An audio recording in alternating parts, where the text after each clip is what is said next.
Welcome, dear viewer. I hope you are having a wonderful night. Tonight, I'll be telling some terrifyingly scary stories. I hope you are warm and ready. Let's begin.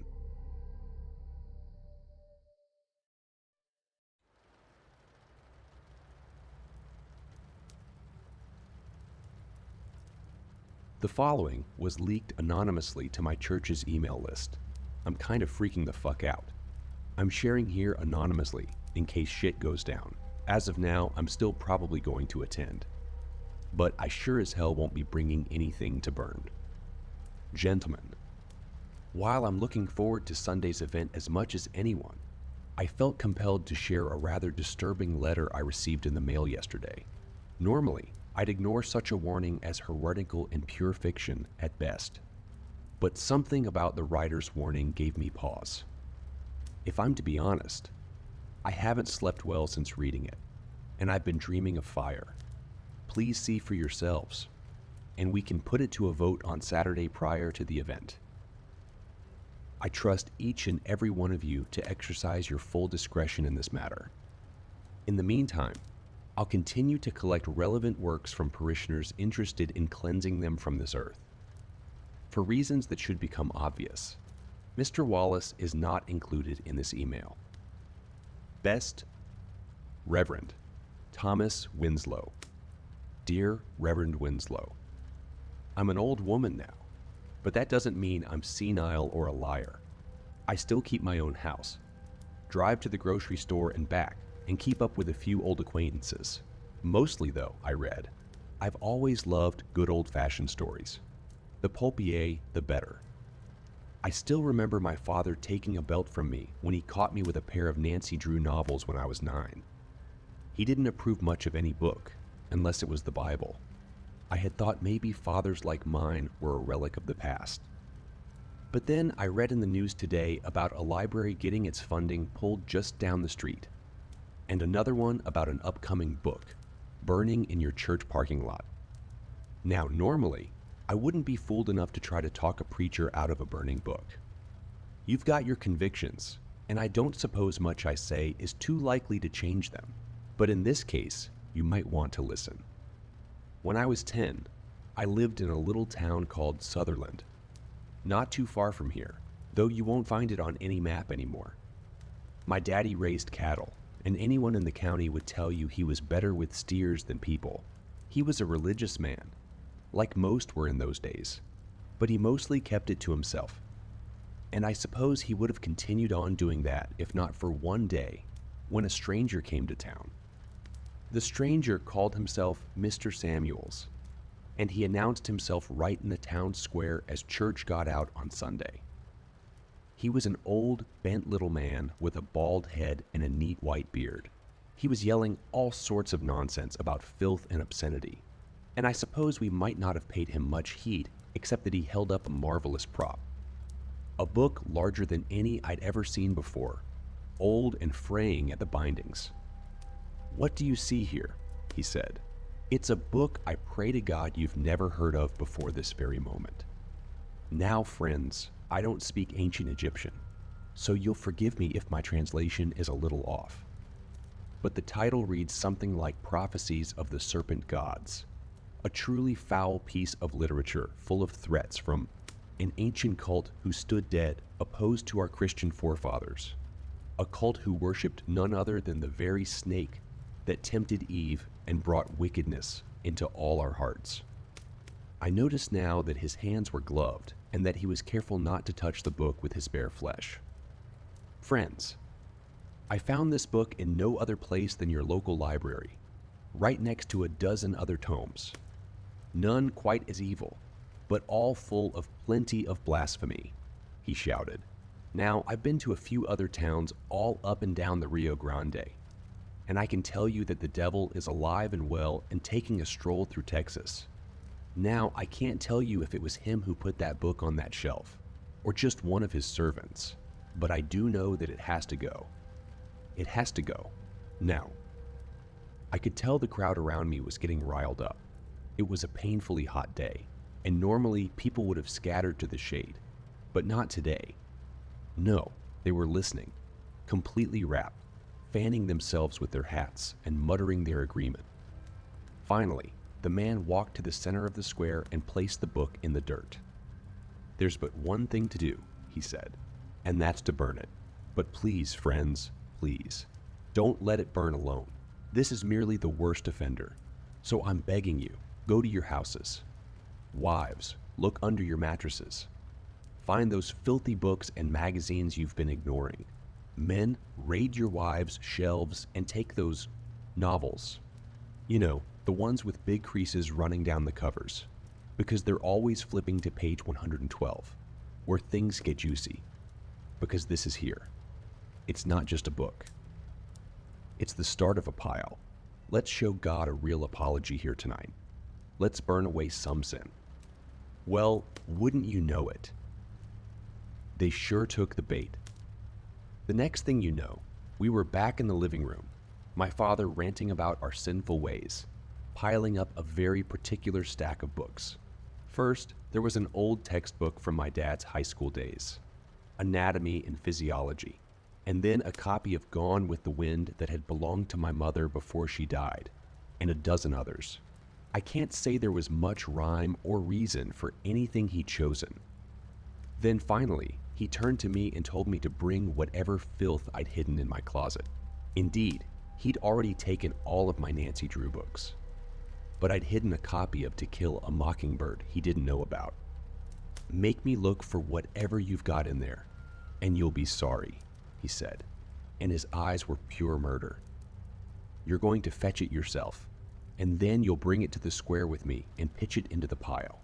And I was so afraid of him that I did it without him, and I did it without him asking twice. By the time we got back to the square, storm clouds had begun to gather, and the town looked as dark as dusk. There wasn't a bit of rain, but a hot wind was blowing, and from time to time we saw lightning illuminate the sky to the north. In the center of the town lay a pile of books you wouldn't believe. Later, I'd learned that a few men had locked Mr. Lewis, the town librarian, in a broom closet and emptied out half the shelves. An angry crowd circled the pile and threw in book after book. Truth be told, things had gone well past the point of logic. I saw a friend from school toss in a copy of The Little Engine That Could. Some of the moms were even tossing in old cookbooks. Anything to make the pile bigger. My dad pushed to the front of the crowd as Mr. Samuels hopped to the top of a milk crate and began to speak. "My goodness, you've delivered," he shouted happily. "God be praised. We light a candle in your name and bless this holy flame." My dad threw in his armload of books, then gestured for me to do the same. I looked down at my copy of To Kill a Mockingbird. I checked it out from the school library and loved it so much that I pretended it was lost, keeping it in my closet all year. "No," I said after a few seconds, "not this one." My father looked at me incredulously. He bent down and whispered, "You're going to shame me in front of the whole town. Now, toss it in." "No," I said, tears in my eyes. "I won't." My father reached forward, trying to grab it from me. Mr. Samuels had noticed now and looked over at us with a disapproving look on his face. Now, he said. "We can't force virtue on her, can we, Father? Go on, girl. Do as your father commands you." In the meantime, the candle he'd lit was beginning to drip wax, its flame fluttering in the wind. "No," I said again, retreating into the crowd, my arms locked around the novel. The people backed away from me as if I were infected with some terrible disease. Mr. Samuels looked nervously at his candle. "Now," he shouted at me, suddenly furious, but I only held on tighter. Finally, he shook his head, muttering. And then he tossed the candle into a section of books they'd soaked with gasoline. A wave of heat passed over us as the fire began to burn. There was something particularly hypnotic about these flames. Deep blues danced with the reds and oranges. At first, I thought it might be due to the chemicals in the book covers, but then other strange details began to emerge. There wasn't a lick of smoke, Yet a deeply unpleasant smell began to permeate the air, like rotting eggs. "Look," someone said after a few seconds, and then a woman screamed. Crawling out from the center of the fire were a cluster of snakes, their tar-black bodies as long and thick as boa constrictors. As we watched, they continued to grow larger. More and more continued to appear from the depths of the fire, and it occurred to me that they were born from it. Indeed, they seemed to glow from within, like embers.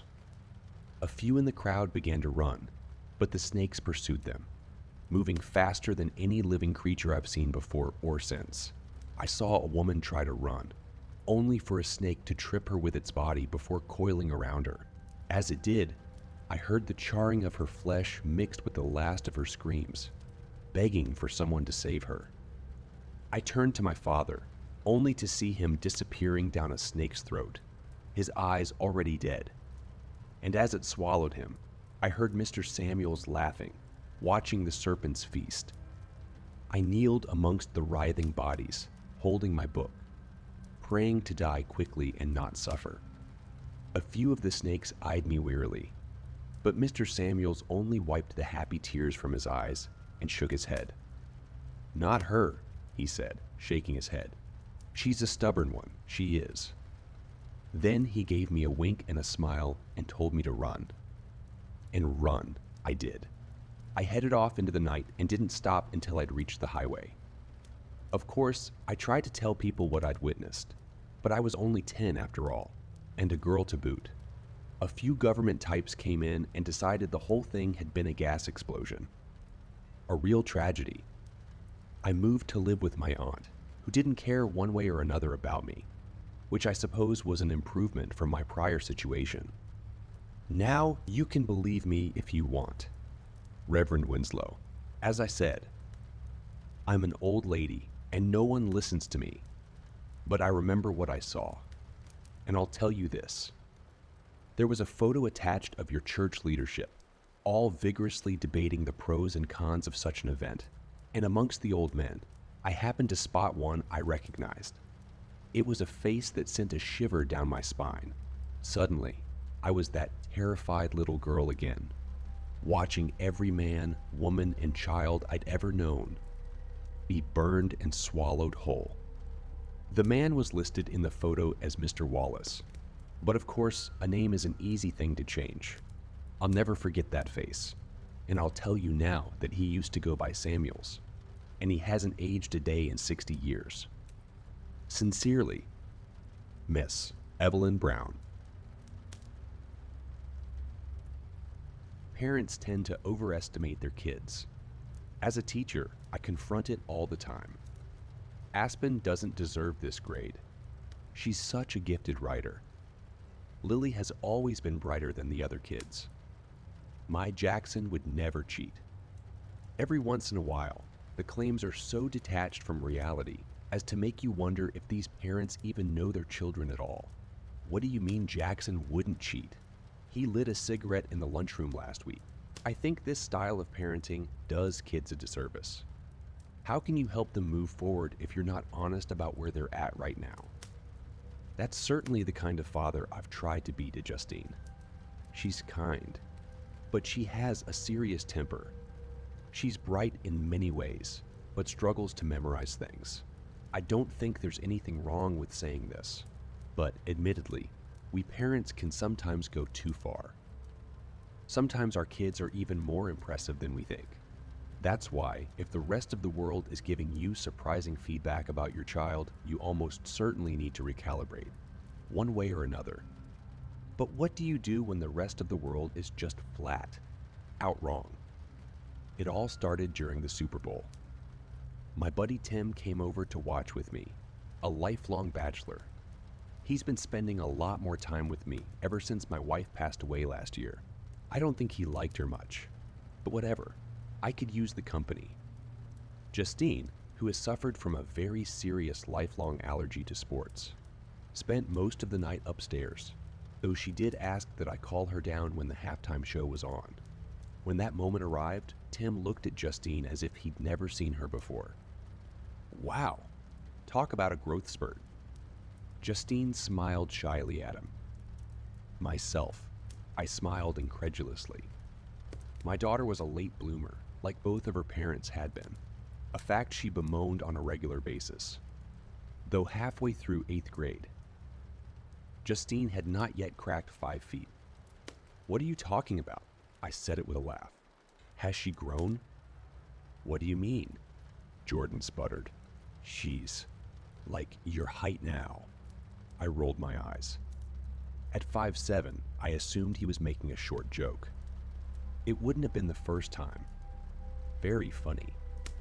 No, I'm serious, Tim said, squinting his eyes at her. I think she might have you, dude. Go back to back. I looked at Justine in disbelief.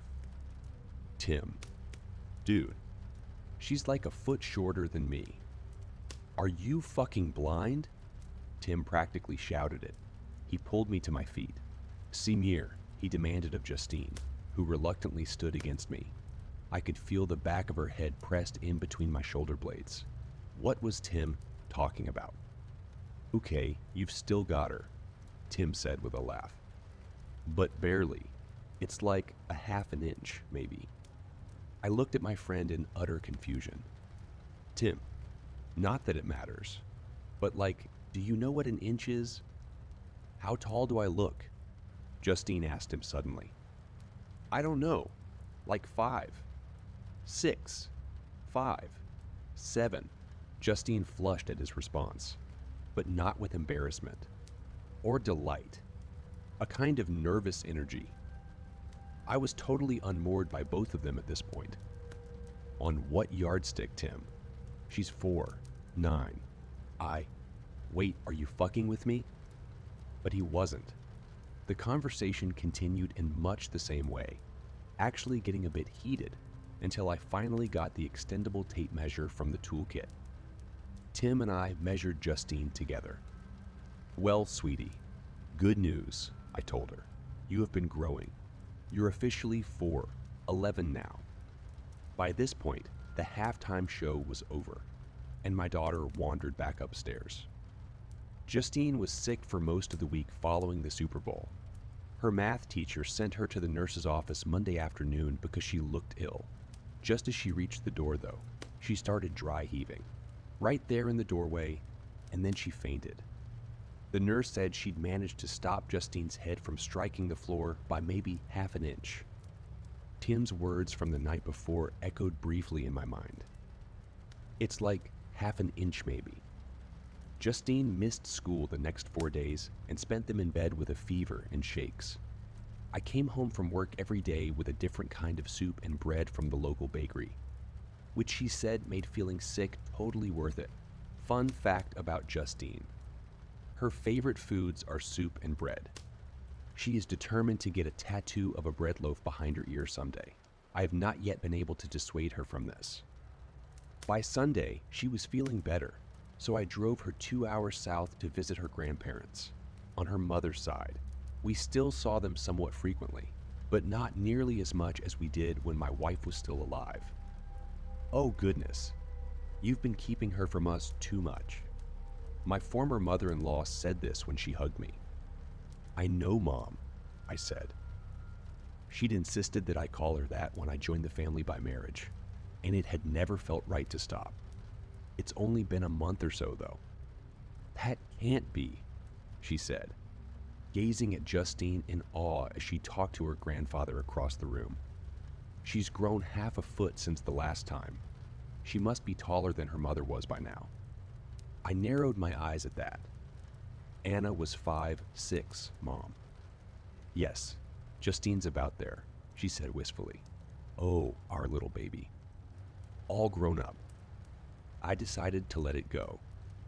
The night passed without further incident.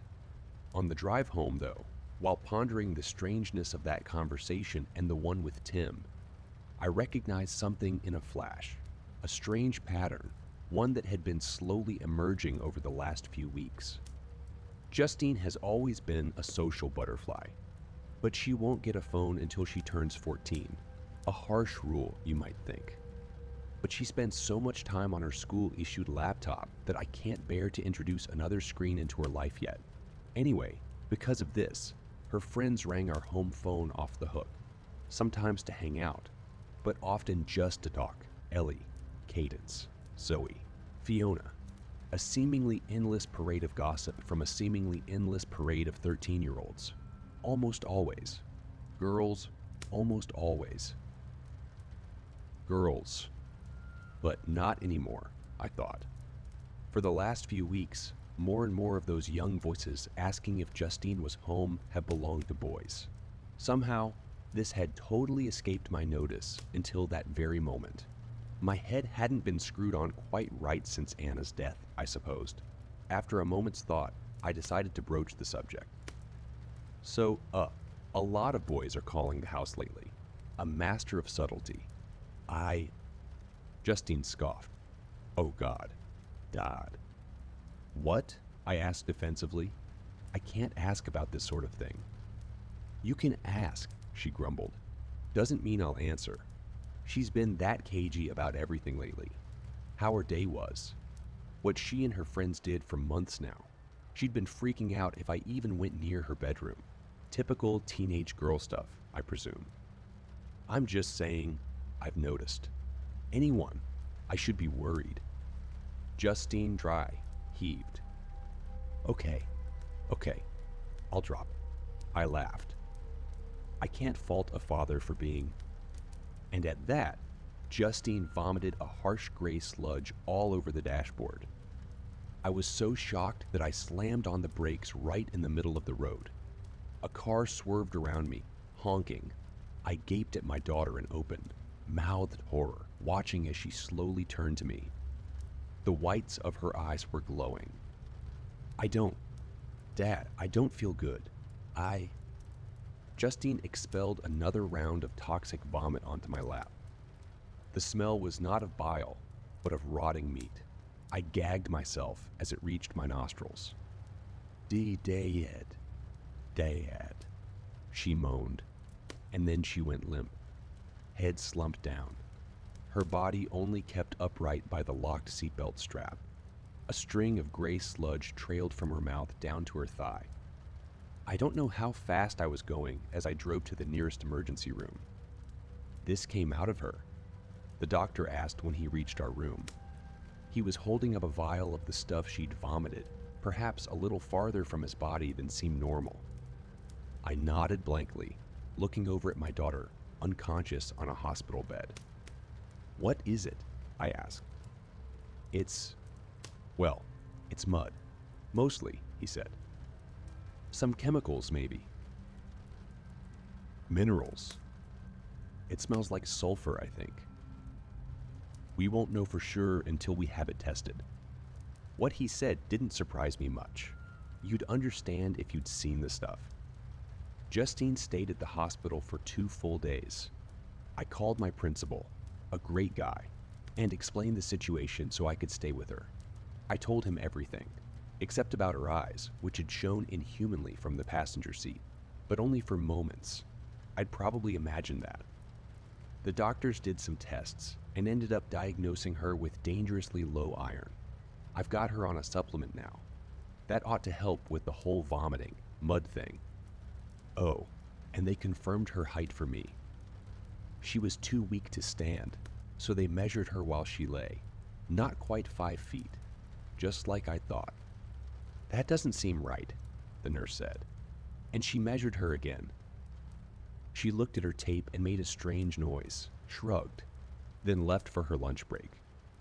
She hasn't been back to school since, but I did attend her parent-teacher conference last week, partly to apologize for her elongated absence, and partially, as an educator myself at a different school nearby, to take the measure of her teachers. 3 of them mentioned her non-existent growth spurt. I grew fast myself, her math teacher said. The one who had sent her to the office when she looked ill. I felt hungry and weak for months. It just takes their insides a little while to get used to the new body, I suppose. I nodded, trying to look as understanding of the situation as she sounded. But how could I possibly be? I found a clump of Justine's long hair in the upstairs shower yesterday. Not the normal few strands, a clump. And her fever comes and goes. I don't have the slightest idea what's wrong with her, but I think she does. Last night, I began my sleep fitfully. I charge my phone on the dresser across the room at night. If it's right next to me, I'll turn the alarm off without getting up and fall back asleep. But I'd forgotten to put it in silent mode for the night. It must have woken me up 5 times with buzzing notifications coming in. Did I normally start my day with so many messages waiting for me? I did my best to ignore it. I was finally awoken for good by the sound of voices upstairs. Justine. I was in a panic. I grabbed the baseball bat from under my bed. I snatched my phone from the dresser to use as a flashlight and bolted up the stairs. There was an odd glow that seemed to be almost writhing its way from under her closed door. The voices were louder now, chanting. In her room, I reached for the door handle. It was locked. Her door didn't have a lock. "Justine!" I screamed, pounding on the door with my fist. The voices in response seemed to get quieter, but I could still hear them. Rhythmic. Not English. They sounded cruel. I slammed my shoulder against the door. Once. Twice. On the 3rd try, the frame splintered and the door smashed open. There was nobody. Nobody but Justine. Except that wasn't quite true. Justine was there, standing in front of her body, length mirror. Her back was to me, and she wore a blood-red robe. But her reflection... No, it couldn't be. My daughter was 13 and looked 11. But in the mirror, I saw a woman nearly grown, taller, prettier. She looked strikingly like her mother had when she'd been young, and her face looked haughty and proud. I only glimpsed this for a moment. Justine turned to me, and her reflection was as it should have been once again, but this younger version of her, the real version, wore the same terrible expression. She stood amid a circle of candles lit on the floor. We looked at each other for a while. Then she spoke, her voice cold. "Dogak to bed, Dad." I stood my ground. I had no idea what to do. There was perhaps nothing to do, but I couldn't leave her. Eventually, I took a tentative step toward her. "Justine," I began. She stomped her foot, something I hadn't seen her do for years. Not since she was a true child. She screeched at me in anger, and her voice hardly sounded human. I said, "Go to bed." The candles around her feet all went out at once, and as she screamed her command, something, some power, lifted me from my feet. I was hurled from the room so violently that my head struck the wall across the hallway. The door slammed shut, and from behind it, I'd hear my daughter begin to weep softly. I sat slumped against the opposite wall for several minutes, half conscious. Eventually, I started to regain my senses. I rubbed my head, dazed. What the fuck just happened? I couldn't see anything. My phone's light had turned off. As I went to turn it back on, I noticed all the notifications I'd missed that night. There were calls, 8 of them, from my principal. There was also a text. I opened it. The principal. "My boss, you understand," typed in all caps. "Call me ASAP. It's about Justine." So I did. Picked up on the first ring. "Hank, sorry to scare you, buddy." I had no clue what to say. Listen, I had a meeting with all the other administrators in the district earlier tonight, and I think I might have some information about what's happening with your daughter. Why she's been sick, it's not good, Hank. Are you sitting down? I looked around the hallway and chuckled darkly. "I suppose I am," I said. 4 other admins were talking. Sort of hushed. I overheard. Students of theirs, girls, are passing out at school. Terrible fevers. One threw up in the nurse's office, and it was like nothing they'd ever seen. They haven't been able to get the smell out since. "Jesus," I muttered. "Is it a virus? Some sort of..." "Hank, it's worse than that. Yesterday, they found a bunch of weird shit in one of these girls' bedrooms. Weird shit. Satanic, Hank. Like occult shit. For, I don't know. Rituals. The principal made a call to another parent, and they searched one of the other girls' rooms. She's been acting funny lately. Other people treat her funny. They found the same shit. It sounds like other parents have been notified. Nobody's sure what's going on yet. The girls won't talk. I couldn't talk. For a moment, there was nothing but the faint sound of my daughter still weeping in her room. Hank, I didn't tell them about your kid if that's what you're worried about. I figured I'd leave that up to you. I mean, who even knows if it's the same thing? But they're thinking these girls might have been talking in secret online. I don't know. Conspiring. My throat was dry. What have they done? The parents. It's out of their hands, Hank. There's a full-blown investigation underway. Some of these girls have been really sick. From what I gathered, though, a couple of them have already been committed. Committed? To the hospital? No, that's admitted. Hank is committed to a psych ward. Why, do you think? I mean, could your Justine be? His voice trailed off. I was silent, but he took my silence as an answer. Finally, he spoke. I'll make sure your classes get covered, Hank. Good luck. Then the line clicked. Justine was taken this morning. I spent a long time answering questions from social agencies. I mean, a long time. Finally, they left. Now that the house is so quiet, I want to scream. I don't know what's happening. I don't know what to do. I just want my little girl back. Though I suppose I'm not sure how little she is anymore.